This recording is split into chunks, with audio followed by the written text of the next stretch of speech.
Assalamualaikum warahmatullahi wabarakatuh. Saya Denis Tiawati, CGP Angkatan 7 Kabupaten Wonogiri dari SMP Negeri 1 Jatiroto. Di sini saya akan memaparkan kesimpulan dan refleksi pemikiran Ki Hajar Dewantara. Setelah mempelajari modul 1.1, kesimpulan yang saya dapatkan tentang pendidikan di Indonesia adalah yang pertama, trilogi pendidikan. Trilogi pendidikan terdiri dari Engarsa Sung Tulada, artinya seorang pendidik di depan harus bisa memberi contoh. Kemudian yang kedua, Engmadya Mangun Karsa, artinya seorang pendidik di tengah harus bisa memotivasi siswa. 3. Tutwuri Handayani, seorang pendidik di belakang harus bisa memberi semangat dan dorongan kepada siswanya. Kesimpulan yang kedua adalah pendidikan yang menuntun. Pada poin ini, Ki Hajar Dewantara mengibaratkan seorang pendidik adalah sebagai seorang petani yang hanya dapat mengolah tanah pertanian, memberi pupuk, serta merawat tanaman padi dengan harapan menghasilkan panen yang melimpah. Demikian juga seorang pendidik.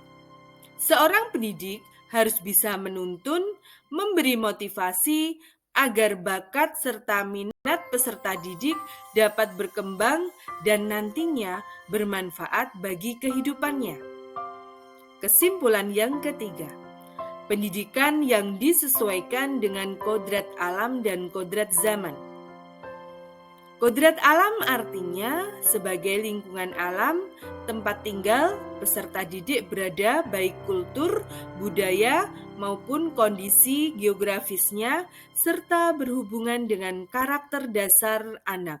Sehingga seorang guru harus mampu menjadi teladan yang baik buat peserta didik. Kodrat zaman artinya seorang guru harus mampu membekali keterampilan peserta didik sesuai dengan zamannya, agar mereka bisa hidup, berkarya, dan menyesuaikan diri. Kesimpulan yang terakhir, karakter budi pekerti. Budi pekerti artinya perpaduan antara gerak, pikiran, perasaan, dan kehendak atau kemampuan sehingga menimbulkan suatu tenaga. Budi pekerti juga bisa diartikan sebagai perpaduan antara cipta dari segi kognitif, karsa dari afektif, sehingga menciptakan suatu karya atau psikomotorik.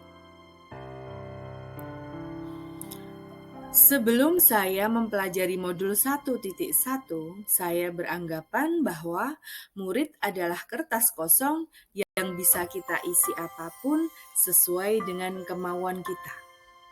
Pembelajaran yang saya lakukan masih berpusat pada guru dan murid hanya mendengarkan penjelasan dari guru. Kemudian, guru juga mendominasi jalannya pembelajaran. Guru kurang memahami karakteristik siswa. Selanjutnya, siswa pasif dan memiliki motivasi rendah.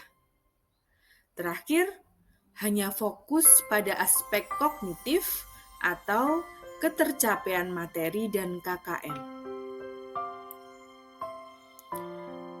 Yang berubah setelah mempelajari modul 1.1, akhirnya saya beranggapan ternyata anak bukan kertas kosong yang bisa kita isi, tetapi anak sudah mempunyai coretan. Dan kewajiban kita hanya menebalkan coretan tersebut. Hal ini maksudnya anak sudah mempunyai bakat tersendiri dan kewajiban guru untuk mengasah kemampuan atau bakatnya sehingga menjadi berkembang. Kemudian yang kedua, saya sudah memperhatikan kodrat anak yang masih senang bermain.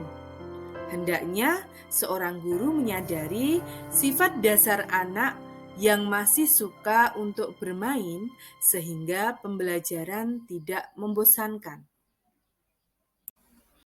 Selanjutnya, pembelajaran yang saya lakukan berusaha berpusat pada murid. Anak diberikan kesempatan untuk tampil mengemukakan pendapat sehingga pembelajaran menjadi bermakna.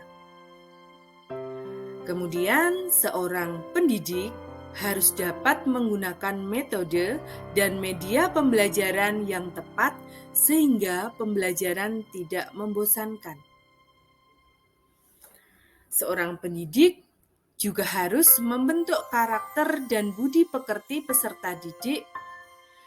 Pembentukan karakter dan budi pekerti bisa dengan memberikan teladan dan motivasi kepada peserta didik. Dan yang harus kita ingat bahwa sumber belajar tidak hanya dari guru.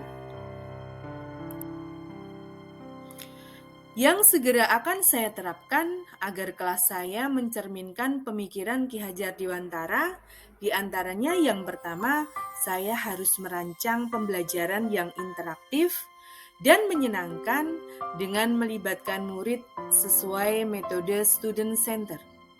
2. Menerapkan pembelajaran abad 21, berpikir kritis, kreatif, komunikatif, dan kolaboratif.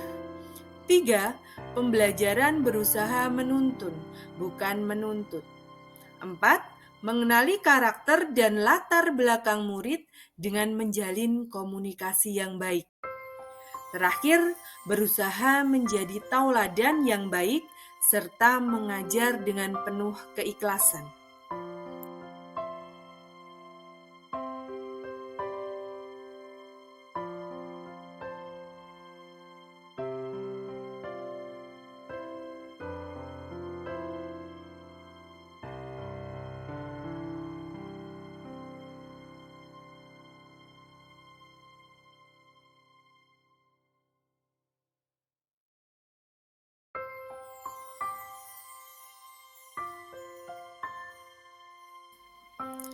Demikian kesimpulan dan refleksi dari saya. Terima kasih, salam dan bahagia. Tergerak, bergerak, dan menggerakkan. Wassalamualaikum warahmatullahi wabarakatuh.